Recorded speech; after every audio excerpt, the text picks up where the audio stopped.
Every one of them has stood out, and everyone with their own great potential. They have been selected from many qualified applicants. Thus their time is optimally to maximize their potentials beyond their imagination. As hard as it may be to imagine, in just 45 months, some of them might find themselves part of the UTG alumni. Modou Lamin Cisse, GRTS. That report was actually prepared by Fatou Kamarakebe and read in our studios by Modou Lamin Cisse. Members of the Bundung Red Cross Home Link have been assessing the activities of the branch of the national voluntary body in the past year. The program also saw a new executive take office. Fatou Jasse reports.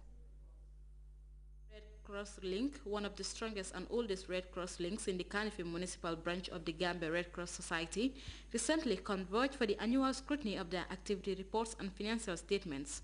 The event also witnessed the swearing-in of new executive members. Today, Bundung Home Red Cross Link is one of the strongest holds of the Kanifi Municipal Red Cross Branch and the Gambia Red Cross Society at large. Mr. Chairman, as today marks a very important day in the history of Bundung Home Red Cross Link, which is the 15th annual evaluation and inauguration ceremony. Established in 1996 with few dynamic members, the link now boasts of a staggering number of volunteers.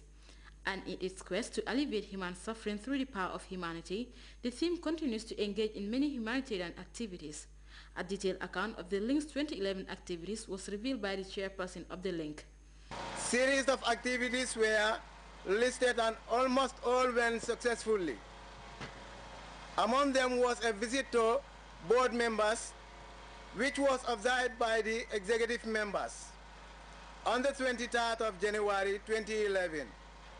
Research work presentation was the next, which was done on every Saturday, where a volunteer is choosing to make a research and present it during general meetings.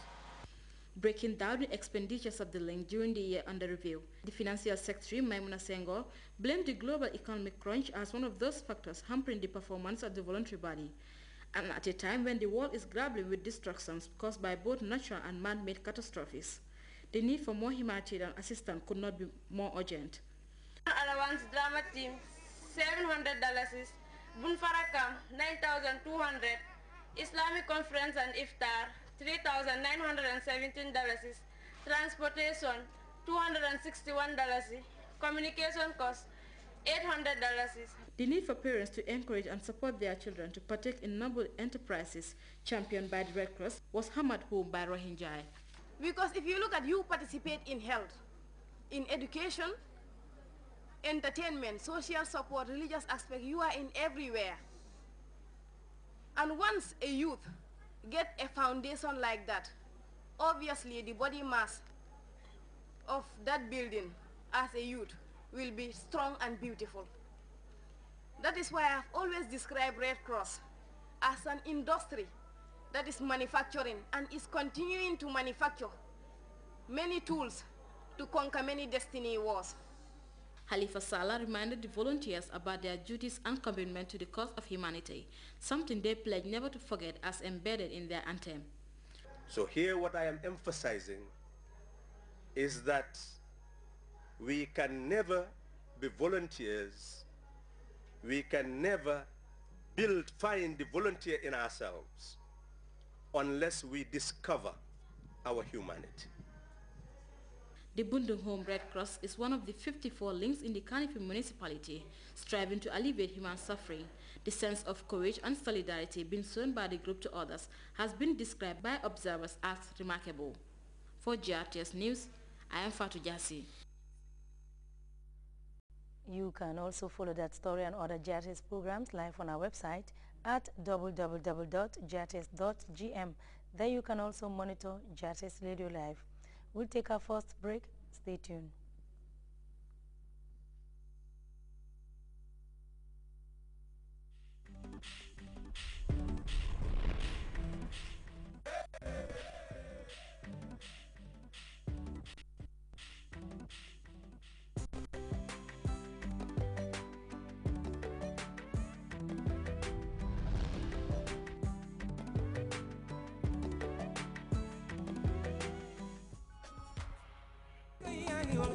Nawek Staff Association ñu gën leen xamee ci NASA defati nañ ko fas yéene leen indil Assane Ndiaye elangewe gi bond Assane Ndiaye ak album bu bees kon Gambia pare leen xam ngeen Assane Ndiaye bari fem Assane Ndiaye ci at bu bees ak lu bees taxawaay Assane Ndiaye fas yéene àndandoo ay ndaanaan Jaliba Kouyaté le kumare bond Modou Karagay with the Golden Voice Rugi bari fem ñu ne deetawaay fas yéene àndandoo ay grand comédiens from Dakar Sénégal Serigne Ngagne Réba Tas lay doon Baby Aïcha Réba tëb gaañi man Assane Ndiaye seen Assane Ndiaye ñëwaat naa fas yéene am ak yéen ñetti guddi on the 27, 28, 29 of January.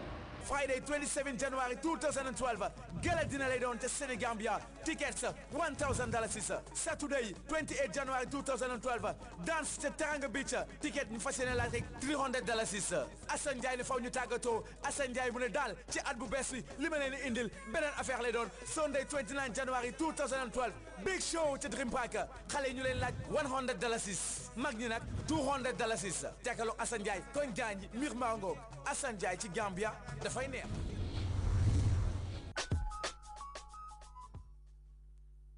Welcome back. Syrian opposition activists say security forces have launched attacks on the flashpoint city of Hama with reports of overnight shelling by armored tanks. In fact, the constant violence is making funerals a common sight in the streets of Syria. Arwa Damon is inside Syria and shows us why one funeral had to be put on hold. We find ourselves down an alleyway and in the middle of a standoff. We got information from an activist that there was going to be a funeral taking place. There have been groups of young men scattered throughout, and they said that yes, there was going to be a funeral, but then all of a sudden we saw the security forces show up. There was a huge group of them that came down one alleyway and then darted around the corner. We went in the opposite direction. The activists are now all holed up in a mosque. One of the activists who got away signals to us to come into his home. He was saying that the security forces usually stay around for about 2 hours. We saw them. We saw them carrying batons. We saw rifles slung over some of their shoulders. What you're seeing now, it's normal. It's what we go through daily, Muhammad says. The last time we had a funeral here, he recalls, the procession was shot at. We're not identifying him for his own safety. For us, leaving at this stage isn't an option, Muhammad explains. He's worried the forces will come down his street if we're spotted leaving it. In a bizarre turn of events, we end up watching the Syrian foreign minister's news conference on an activist television. Walid Ma'alem slammed the Arab League proposal for President Bashar al-Assad to transfer power to his vice president and the formation of a national unity government. There is no other country in the world that has the entire world blocking it and using Arab elements to fulfill this conspiracy. But he also said that Syria is not without friends in Tehran and Moscow. Russia will not accept the foreign intervention in Syria. This is a red line. Even so, the foreign ministry agreed to extend the League's monitoring mission for another month. And sizable pro-government rallies in the capital and elsewhere suggest Assad still has a power base. To the regime opponents, the regime's defiance is troubling. The group that we're with has been watching this press conference, and they've been expressing their dismay and their horror at what the foreign minister is saying, and they're also talking about how they've also lost hope in any sort of potential Arab League initiative, that anyone is going to save them except for themselves. Finally, the group we're with say it's safe enough for us to leave.